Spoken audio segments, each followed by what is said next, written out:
A Terra. Um mundo de água. Quase 3/4 da sua superfície encontram-se sob uma colcha de retalhos azuis de mares e oceanos. Para nós, um ambiente alienígena que mal começamos a explorar. Formas de vida extraordinárias vivem nessas profundidades. Cada uma moldada por um mundo de imensa variedade e extremos. Como os continentes que eles cercam, nossos oceanos estão repletos de histórias para contar. Segredos para revelar. E personagens para conhecer.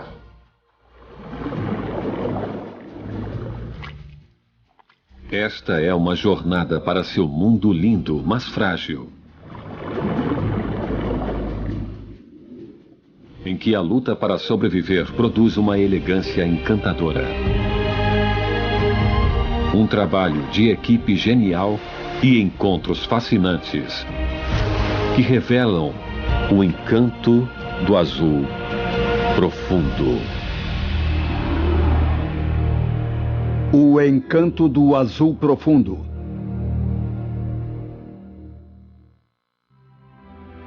Europa. Sob a superfície do Oceano Atlântico estão algumas das montanhas mais altas do planeta. E em alguns lugares, seus picos emergem orgulhosos acima das ondas. O arquipélago de Açores é formado por esses picos e se tornou um dos locais mais remotos da Europa. Aproximadamente 1.200 quilômetros da Europa continental, esta província portuguesa é um oásis de vida, tanto acima quanto abaixo das ondas.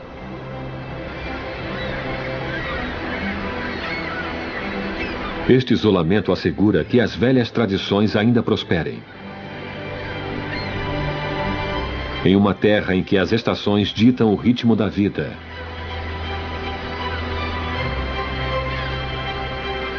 E os oceanos têm histórias de batalhas lendárias. E novos começos.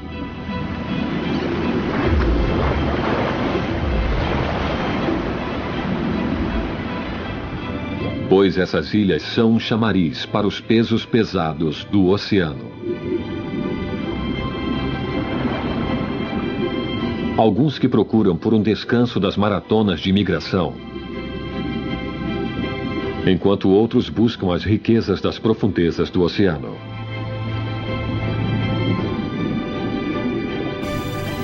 Juntos, eles transformaram esse mundo compacto em um reino de gigantes.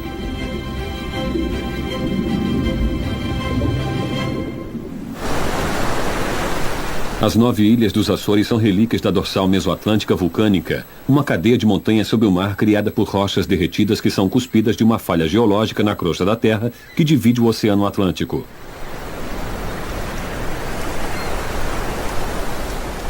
As ilhas foram colonizadas permanentemente pelos portugueses no século XV. Acredita-se que seus nomes vieram de uma ave de rapina chamada Açor, em português. Mas os pássaros que tanto inspiraram os primeiros colonos não moram aqui. Na verdade, eram abutres, que foram identificados de forma equivocada.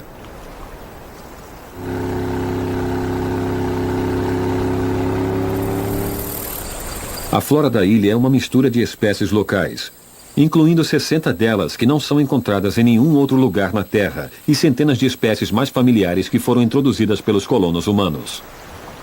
As paredes de lava das ilhas são um lembrete de suas origens vulcânicas, para o 250 mil pessoas que chamam o arquipélago de lar.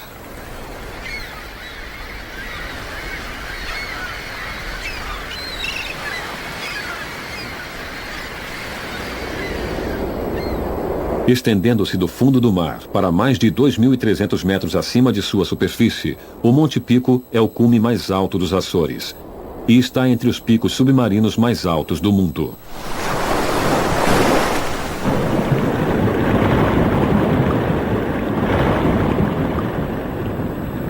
As águas costeiras estão cheias de formações distorcidas de lava e os detritos que sobraram do nascimento violento das ilhas.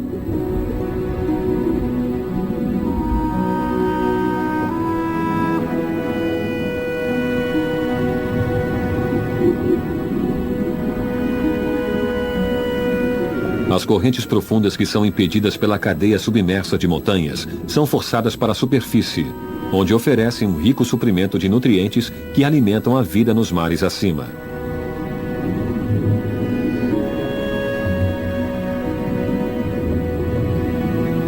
Um labirinto de cânions e grotas oferece uma oportunidade para a comunidade marinha da ilha buscar um descanso das fortes correntes.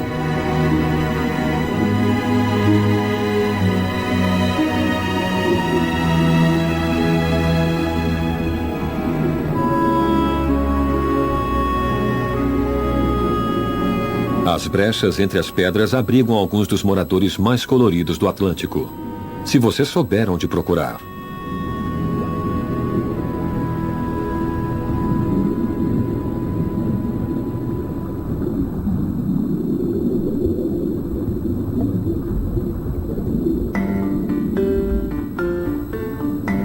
A extensão do braço da Estrela do Mar pode alcançar quase meio metro. A lava ganha vida, enquanto uma garupa com uma camuflagem perfeita enfrenta a corrente.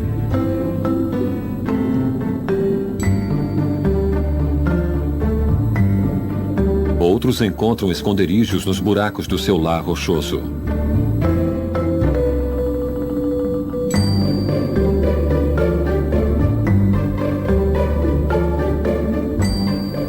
Os peixes papagaio, vivamente coloridos, parecem artistas de circo. Para os peixes papagaio do Mediterrâneo, são as fêmeas que exibem cores vivas em vez dos machos.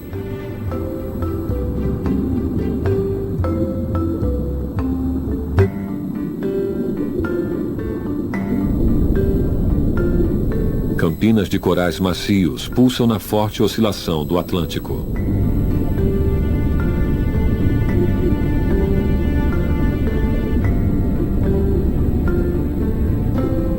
Um verme de fogo faz o possível para se segurar. Os pelos nos seus lados estão cheios de veneno para a defesa e são projetados para penetrar a carne de qualquer coisa que o ataque.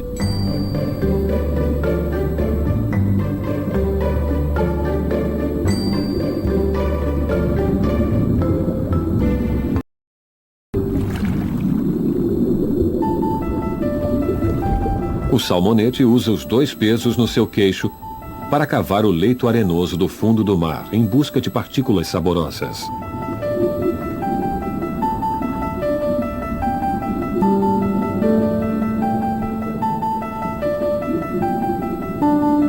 Para todos que vivem nessas águas turbulentas, a escolha é se segurar com força ou simplesmente seguir a corrente.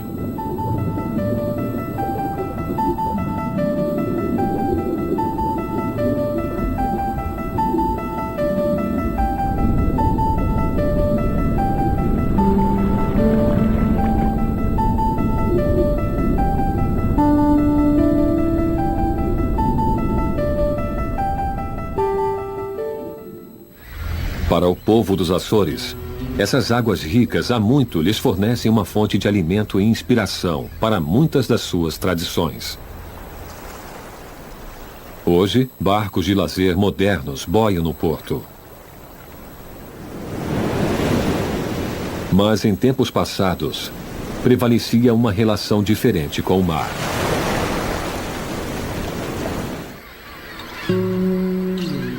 Almas corajosas deixavam a segurança do porto na trilha de um gigante para se enfrentarem em uma luta sangrenta até a morte.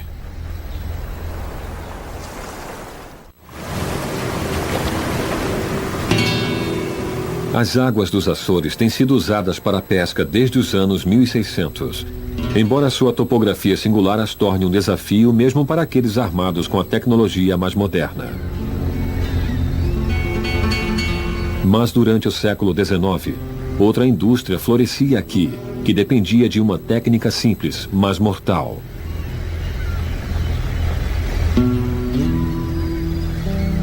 Até recentemente, lá pelos anos 80, os pescadores dos Açores rejeitavam a tecnologia moderna e se armavam com arpões, cordas e determinação, como tinham feito nos 2 séculos anteriores, para perseguir um prêmio pelo qual estavam preparados a arriscar tudo para capturar. Quando sua presa era vista do litoral, os homens da ilha corriam para assumir seus postos em pequenos barcos de madeira, para enfrentar um dos verdadeiros gigantes da natureza.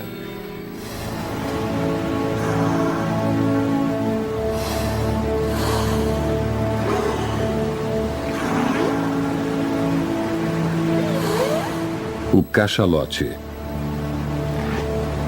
Esse colosso do oceano pode chegar a 18 metros de comprimento e pesar até 45 toneladas.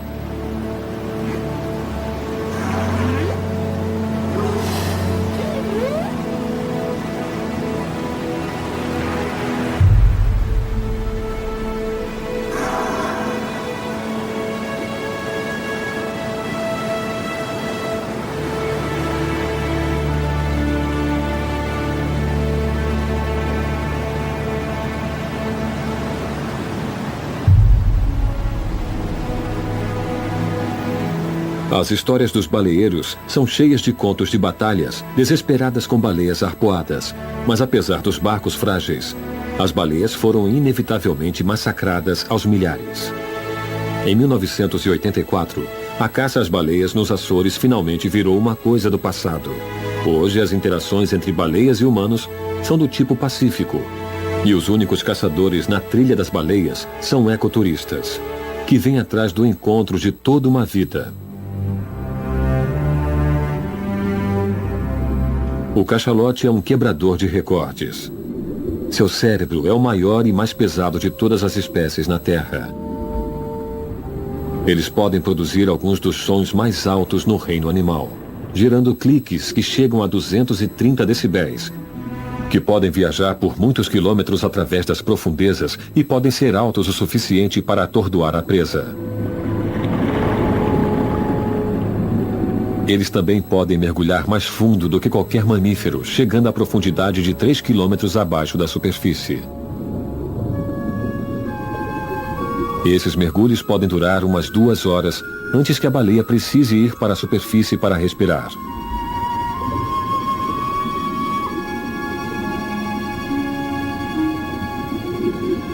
A cabeça representa 1/3 de todo o corpo e está cheia de uma substância serosa conhecida como espermacete, que pode ser usado pela baleia para controlar sua flutuabilidade. Outros cientistas acreditam que ele é usado para focar as explosões de som que os cachalotes usam para se comunicar e caçar. O espermacete já foi muito cobiçado pelos baleeiros e foi usado em uma variedade de produtos, tal como óleos, lubrificantes, cosméticos e velas.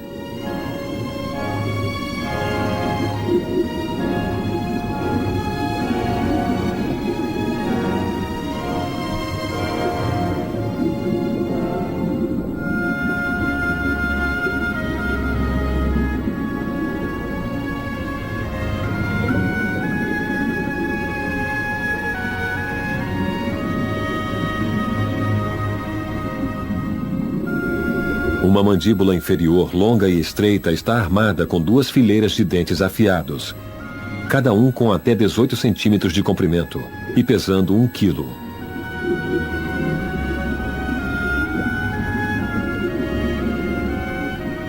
O cachalote é o maior predador dentado do mundo.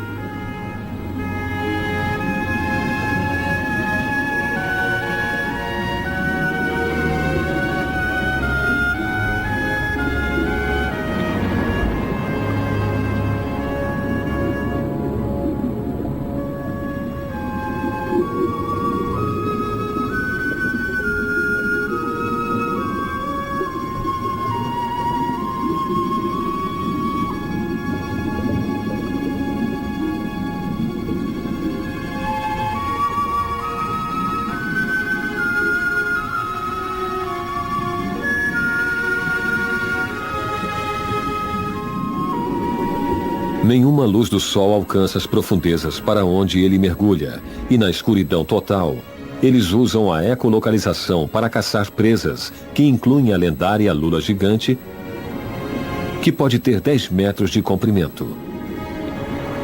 Só podemos imaginar os embates titânicos que acontecem entre esses dois gigantes do oceano.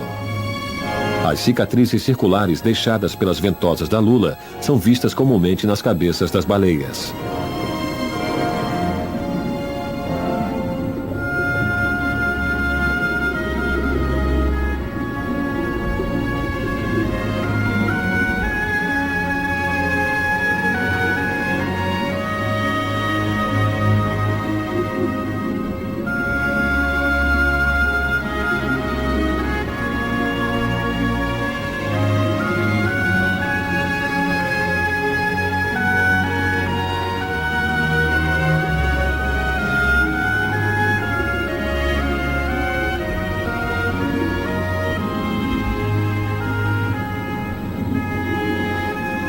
Os cachalotes são moradores permanentes dos Açores. Eles muitas vezes são encontrados em grupos, recuperando o fôlego na superfície. Mas, ocasionalmente, eles podem ser pegos cochilando.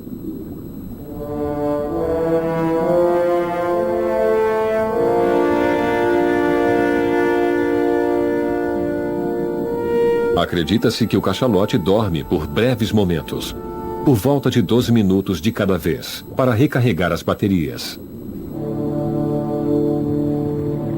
Os pesquisadores também observaram as baleias adormecidas, mostrando o mesmo movimento rápido dos olhos associado com os sonhos nos humanos. Flutuando em animação suspensa, elas descansam, a maior de todas as sonecas.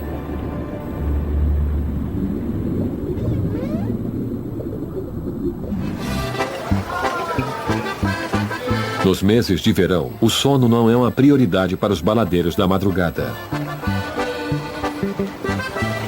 O povo dos Açores comemora muitos dias de santos, e o Festival da Sardinha é realizado em homenagem a Santo Antônio. Conta a lenda que enquanto ele estava servindo como missionário na Itália, Santo Antônio não pôde convencer o povo a escutá-lo, e em vez disso começou a pregar para os peixes no rio. Foram uma plateia bem mais receptiva. Sardinhas grelhadas representam esses peixes milagrosos. E o gosto é nada menos que divino.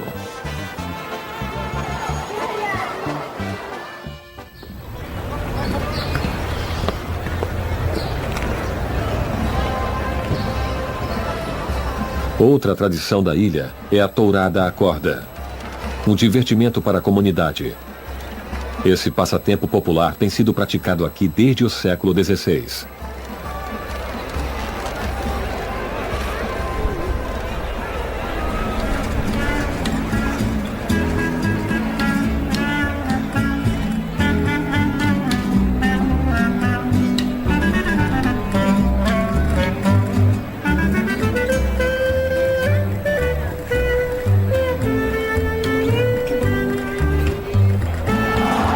É uma tourada, com uma diferença.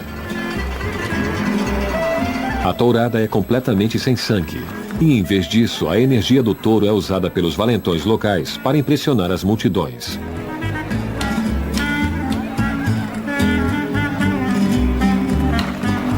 Embora os bravos gladiadores nunca estejam muito longe da segurança. O touro é guiado por vários tratadores experientes que seguram a corda com firmeza.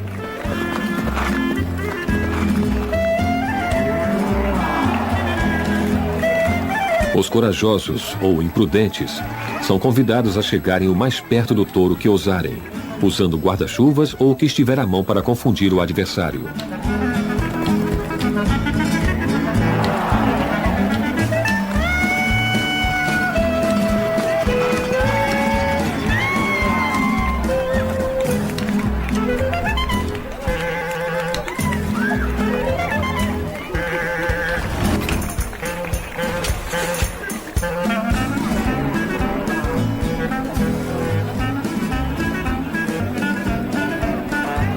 Essas touradas sem sangue são realizadas a cada fim de semana durante os meses de verão, e centenas ocorrem a cada ano.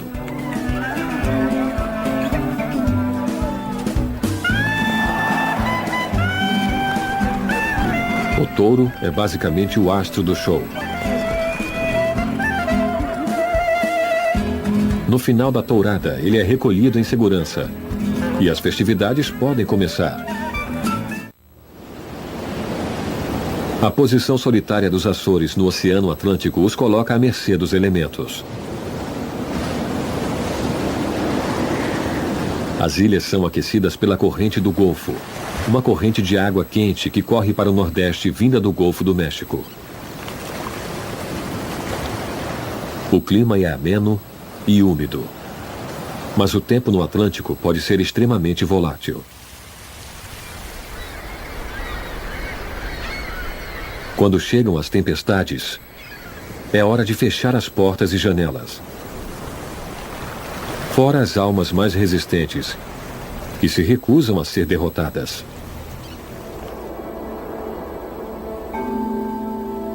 Quando o tempo calmo volta, a grande extensão do Oceano Atlântico chama os exploradores intrépidos.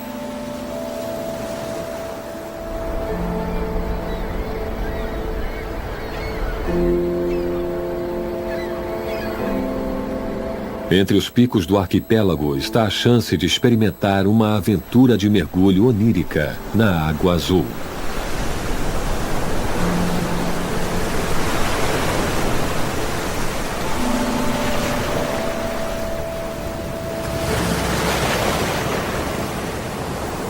Onde os vulcões descem até o fundo do mar. A profundidade média da água é 3.000 metros. Flutuar acima de um abismo como esse pode induzir sensações de vertigem, mas as recompensas são estonteantes.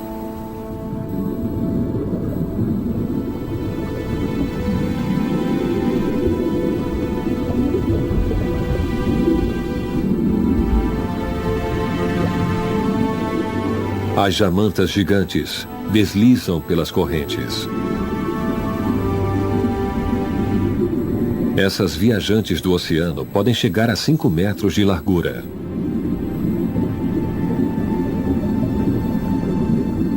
Seu nome em inglês, Devil Ray, foi inspirado pelos chifres na sua cabeça, os quais lhe davam uma aparência demoníaca.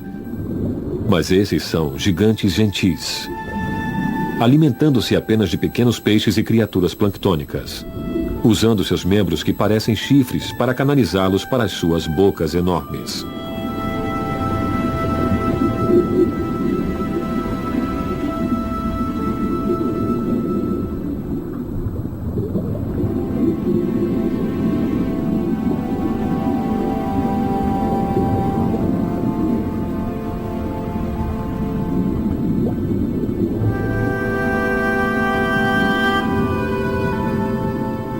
Os viajantes gigantescos do oceano são usados muitas vezes como veículos por passageiros bem menores.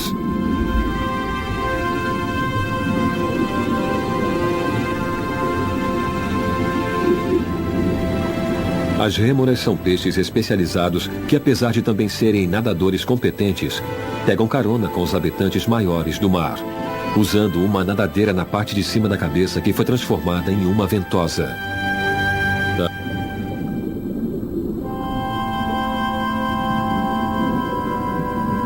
As rêmoras ganham proteção dos predadores e podem se alimentar dos restos de comida de seus companheiros de viagem. E podem ajudar a remover parasitas e pele morta das jamantas como compensação.